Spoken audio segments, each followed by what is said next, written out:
Another week, another fourth quarter comeback, and another win in a close game for the New York Giants. Big Blue won their fourth consecutive game down in Jacksonville, dropping the Jaguars 23-17. The G-men trailed 17-13 headed into the fourth quarter, but they blanked the Jags 10-0 in the fourth to improve to 6-1 on the season. SNY Jets and Giants insider Connor Hughes joins us from Jacksonville. And Connor, anxious times for Big Blue at the end of the fourth quarter, but with these comeback victories, is this luck or a team executing at a high level when it matters the most?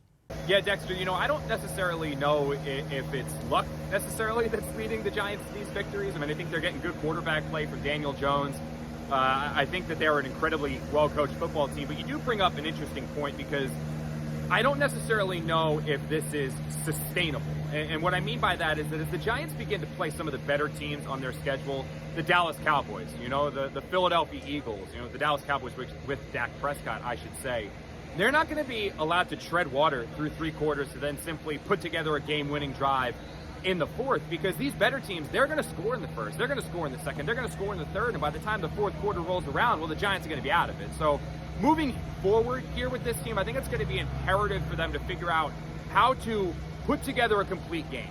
First quarter, second quarter, third quarter, fourth quarter. Start not having it come down to the final drive, right? Because Daniel Jones has had to execute 5 game-winning drives in the fourth quarter. Figure out a way to put together a complete game. Once they can do that, I think it'll just be another sign of this team taking that next step and rounding out and filling out to be a complete team. Thank you, Connor. So the Giants continue to shock the NFL world with their tight wire act. Next up, the G-men will travel to the Emerald City to battle the Seahawks, where they will look for their 7th win of the season in Week 8.